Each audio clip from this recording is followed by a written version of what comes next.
ऋषि मुनियों, दर्शन और आध्यात्म के देश में भारत में ऐसे कई संत हुए हैं जिन्हें दिव्य संत कहा जाता है।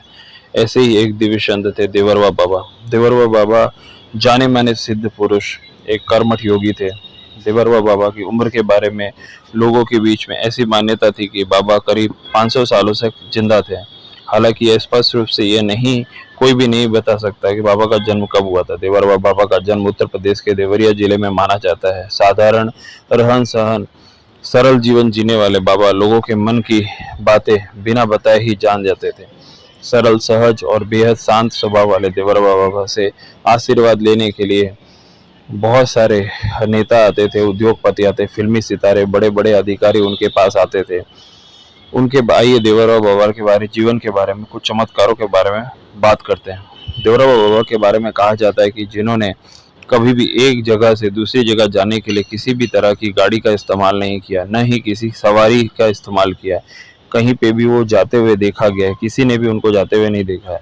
भक्तों का मानना है कि बाबा पानी पर भी आसानी से चल लेते थे। बाबा हर साल माघ मेले के समय प्रयाग आते थे। यमुना किनारे वृंदावन में वह आधा घंटा तक वह पानी में बिना सांस लिए हुए रह लेते थे। आधा घंटा पानी के अंदर बिना सांस लिए रह लेते। देवर बाबा ने अपनी उम्र और तप और सिद्धियों के बारे में कभी कहीं कोई दावा नहीं किया, लेकिन उनके इर्द गिर्द तरह तरह के लोगों की भीड़ लगी रहती थी, उनमें चमत्कार तलाशती थी। देवराव बाबा हमेशा एक ऊंची लकड़ी से तैयार एक मचान पर बैठे रहते थे। लोगों को आशीर्वाद और प्रसाद किया करते थे। अपने पास आने वाले सभी लोगों से बहुत प्यार से मिलते थे, प्रसाद और आशीर्वाद देकर विदा करते। ऐसा माना जाता है कि मचान पर कभी कोई प्रसाद नहीं रखा रहता था, फिर भी बाबा लोगों को अपने हाथों से प्रसाद देते थे। मचान पे कुछ भी नहीं रखा जाता था, फिर भी बाबा अपने हाथों से जो भी प्रसाद होता था, फल है, कुछ भी चीज है, वो देते थे।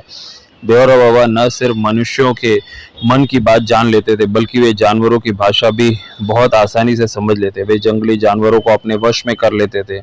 लोगों के बीच में यह मत था कि बाबा को हर चीज के बारे में सब पता रहता है, कब कौन कहाँ उनके बारे में क्या चर्चा कर रहा है। उनके अलावा बाबा निर्जीव चीजों को भी अपने वश में कर लेते थे। वे कैमरे से फोटो खींचने को बोलते थे, लेकिन कैमरे में उनकी फोटो नहीं बन पाती थी। जब कोई कैमरे में फोटो खींचता था तो फोटो नहीं बन पाती थी।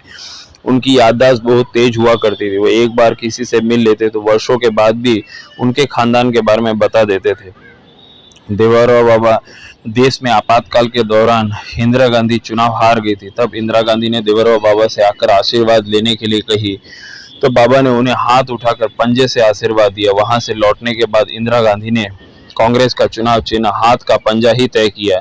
इसी चिन्ह पर 1980 में इंदिरा गांधी ने नेतृत्व में कांग्रेस ने प्रचंड बहुमत प्राप्त किया और वे देश की प्रधानमंत्री बनी।